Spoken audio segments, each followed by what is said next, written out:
Happy TDS Tuesday, Primetime's second favorite day of the week. We're raising awareness for one of the most infectious mind viruses sweeping the nation, Trump derangement syndrome. And we won't rest until we find a cure. Doctors have discovered a new strain, turkey derangement syndrome. In Mississippi, a man stripped down to look like a raw turkey. He's with PETA. He hates being on the menu. Liberals want him at Thanksgiving, not their MAGA Uncle Joe. Democrats don't even know how to talk to MAGA, so they're holding Thanksgiving support groups. But I do want to ground us in an understanding of why it is important to try with people that we don't agree with our MAGA family or Trump voting families. We know that the idea of building bridges and offering somewhat soft places to land is kind of controversial. And honestly, it isn't for everyone. MAGA ideology has been incredibly hurtful and openly harmful. And it's hard to imagine why those of us who have felt that hurt would extend grace like this.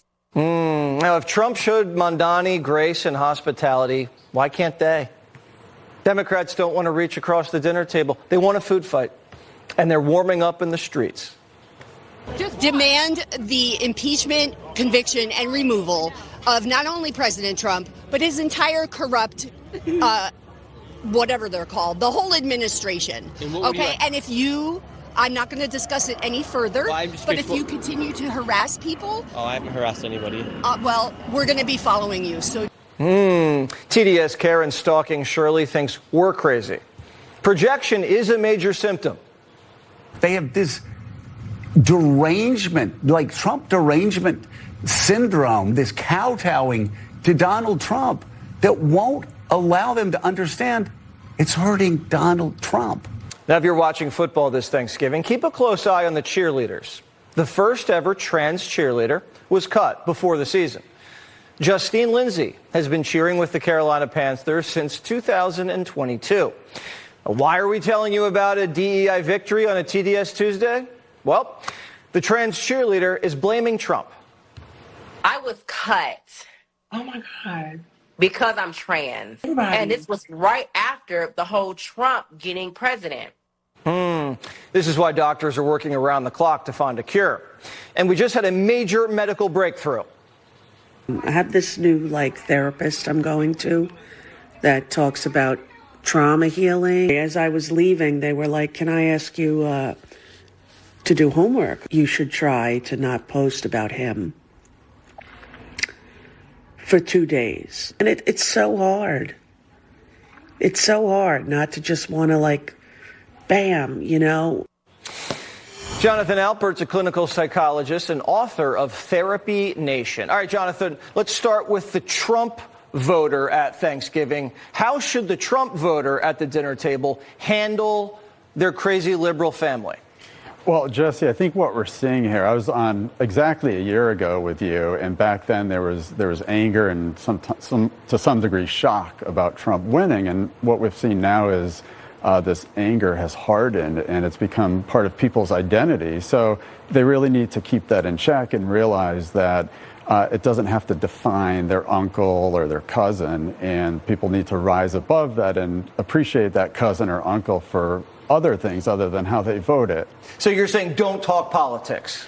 Well, don't talk politics and maybe recognize that you may have the same goal. Maybe it's peace and prosperity and a healthy economy, and try to connect on those things. But we do have experts that have appeared on other networks, and they've told people just cut people out who voted differently than you. And I would never advise that. I think it's probably healthier to find common ground. What if you have a few drinks and you want to, a little provocative, throw it out there? The big, beautiful ballroom, guys. How about it? Well, I don't know how people can't appreciate the new ballroom, but, if you have to, you can have a safety strategy, maybe ask to pass the stuffing.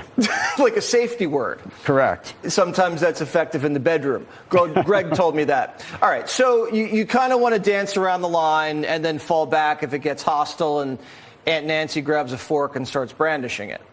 Have you seen or heard of violence around the Thanksgiving dinner table? Well, not quite, and hopefully we don't. But I do think people need to recognize that family and relatives should transcend any political party affiliation or how someone voted.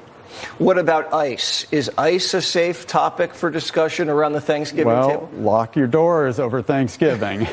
But I would say it's not a safe topic. It's not a safe topic. Okay. So you don't expect any blood this Thanksgiving. You expect people to go to their own corners and understand why and how it got to be out of control. Well, there's so much more to think about. I mean, the meaning of the holiday, what are you grateful for? Maybe it's health, maybe it's family, maybe it's football. I mean, there's so much more to think about than politics, but people have become consumed by politics, and that's where we see this TDS that's been making the rounds around the news. Well, Rosie's got it badly, and her therapist suggests just stop posting. It's not bad advice. So why can't she stop? Well, you know, people become hyper fixated on Trump, and part of what they need to do is not do that and maybe just have other interests other than Trump. Well, what if you're an avid news consumer and you like politics? There's nothing you can do. He's everywhere. Well, you know, maybe they need to watch other networks.